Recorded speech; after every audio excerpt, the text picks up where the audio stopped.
percentages are down. He has not been great since Halloween, last night notwithstanding, where he was their best player. Only place I disagree with you is that I think if he were playing every game or, a regular schedule like most players, I think he'd be in the race. I don't think he'd be ahead of Giannis, Luka, and maybe LeBron, but he'd be in the hunt.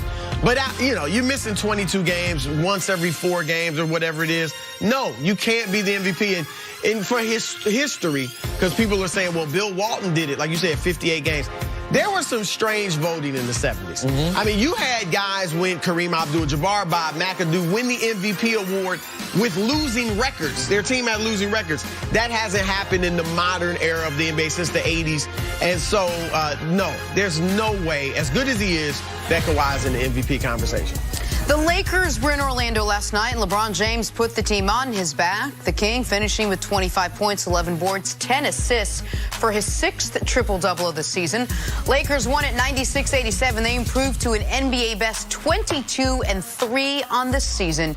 Nick, is LeBron proving he's still the best player in the NBA? He is, but right now it's a legitimate two-man race. Yeah, the case for LeBron, you could make an equally strong case, near equally strong case for Giannis. If KD were healthy, you could argue it'd be a 3-man race.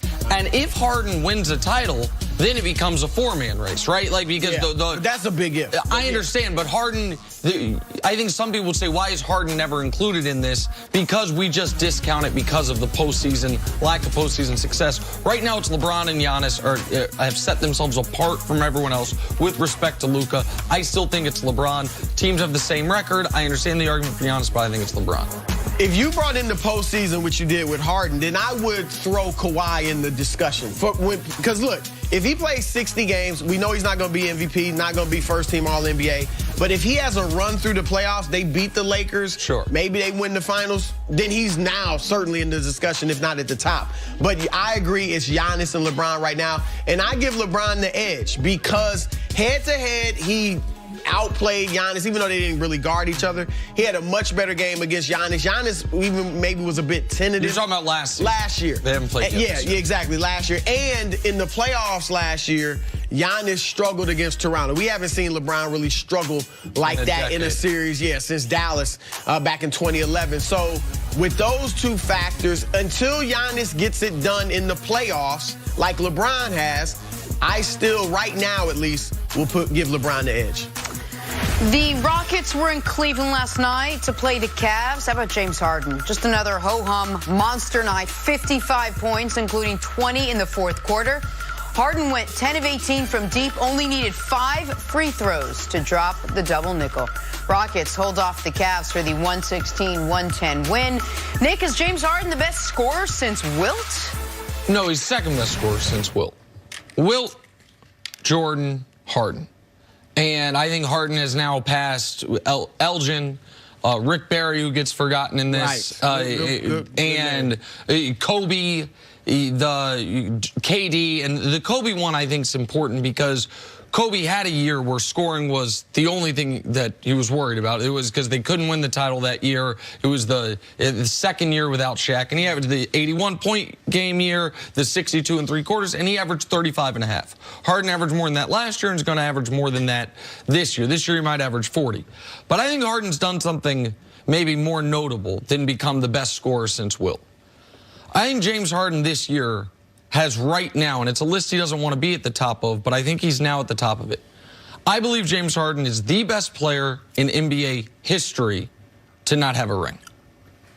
Wow. I think he has, he's surpassed Iverson, he's surpassed CP3, obviously, Patrick Ewing, Elgin, who I love, and I think Elgin is one of the most underrated guys ever, and he's even surpassed our mutual friend Charles Barkley and Karl Malone. I think James Harden is the best player in the history of the NBA without a title. He would like to instead become just the 14th best or 17th best player with the title. I'm sure at some point that's where he wishes to be, but that's what I think. And I know you and I can parse on the scoring thing. I knew you'd probably be taken aback by the best player without a ring. I'm still But I mean, he's led the league in assists. He's led the league in scoring. He's won the MVP. He's finished second 3 separate times. Tough to find a better resume of the guys without a ring than the one James Harden Harden has. He's a phenomenal player. There's no doubt about it. I actually voted for him to win another MVP award the first year Steph Curry won it. I would argue maybe Barkley over Harden. Barkley, arguably inch for inch. That's not a term many people use, but inch for inch. The greatest player we've ever seen. I mean, 6'4", really, as a power forward, was a terrific rebounder. Got his team to the finals. Harden hadn't even done that. I mean, you know, he's been in the finals, but it wasn't his coming off the bench with Durant and Westbrook. So Barkley at least got a team to the finals and gave Michael Jordan, you know, a lot of trouble in that series. I might also put Malone over him. Obviously, Malone's third all-time scoring, second all-time scoring, and he has 2 MVPs to Harden's 1. Right. Malone's longevity was and durability. We'd never seen a player as durable as Malone until LeBron. To me, Barkley and Malone are the 2 best players without a ring, and Elgin gets forgotten. He's third. But I think Harden over the last couple of years surpassed him. And here's the thing about taking a team to the finals. Would Barkley have taken a team to the finals if Jordan and the Bulls were in his conference? The answer is no.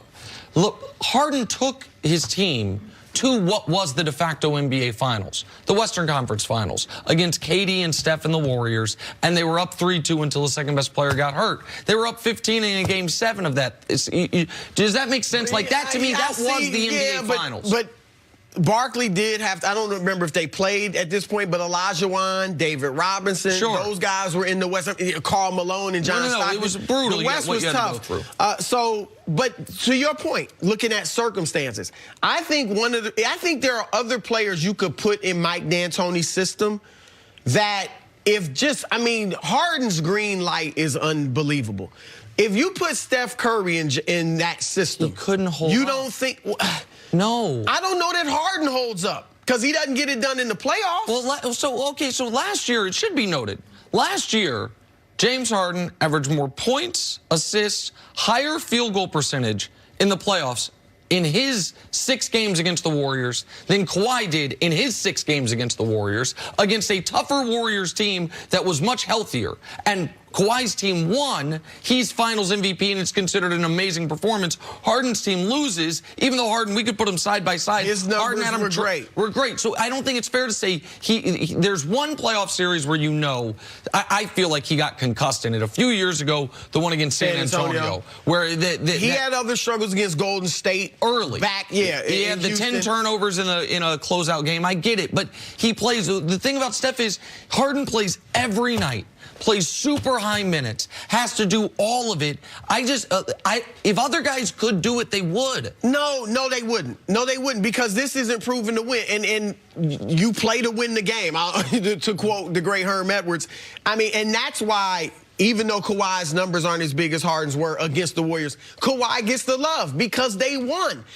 I just think, and I don't want to take anything away from Harden, because he is historically great. But if Kevin Durant shot as much as James Harden, he could do this. If Kobe Bryant even. Kobe did. Hold on. Kobe did. James Harden has shot 40. I know they can throw out effective field goal percentage because he's a good free throw shooter. He gets to the line and the 3-pointers. He's shooting 34% from 3. He's shooting 14 threes a game. Yeah. How many guys couldn't shoot 14 threes a game and put up again? So I would just public service announcement. And he shot 44% the last 6 years. If other guys could do it, you should do it. Because it's a route to $500 million in career earnings, an MVP, and a bunch of runners-up. Like, other guys would want those things. Real quick.